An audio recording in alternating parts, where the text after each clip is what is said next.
What do you say at an allocution at your federal sentencing? Well, first, hopefully you have an attorney and you can talk to the attorney about that. If you're on your own and you're thinking of something to say, keep in mind that the allocution is the last thing that the judge will hear. Basically, the sentencing hearing goes like this. At the beginning, the judge will determine the correct guidelines. Both attorneys have a right to object and be heard. Once that's done, the prosecutor goes first. They'll make a recommendation and they'll explain why they think the judge should punish you for whatever amount of time that they're looking to get. Then your attorney will have a chance to make his or her case to get leniency on your behalf. Finally, you have an opportunity to allocute or make a statement to the judge. The judge gives you the option. It's your choice. You never have to, but many clients choose to do an allocution or a statement to the judge. Now, how do you decide what to say or how to say it? It really depends on the facts of your case and the background. If the case involves a guilty plea, you might approach it like this. You want to be apologetic. You want to be sure that you're explaining to the judge that you understand the ramifications, you understand what you've done. You want to take responsibility. Judges really like when somebody authentically accepts responsibility for what they've done.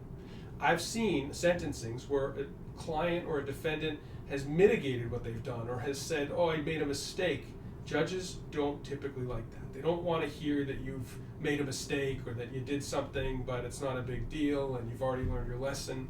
Judges like to know that you have taken steps toward accountability, that you have made progress, whether that's in jail or awaiting trial outside of jail. They like to know that you've taken concrete steps. Have you taken classes? Have you read books? Have you engaged with counseling? Have you done something to address what brought you there? Sometimes you want to tell the judge about your family. You might want to explain how what you've done impacts your family, and that you understand that it was your actions that brought you here and that brought hardship onto your family. You want to do what you can to place the blame squarely on yourself, while also explaining to the judge why it is that he or she should give you leniency in your case. Why it is that a lengthier sentence just doesn't mean justice in this situation. A judge is supposed to give you a sentence that is fair, enough, but not more than enough to achieve the goals of sentencing. If you can show the judge that you have a meaningful, real understanding of what you did, why it is that you shouldn't have done it, why it is that you won't do it again, and you come across as authentic as it should be, meaningful, and the words should be your own. Your lawyer shouldn't be giving you a script to read. This should really be some soul searching.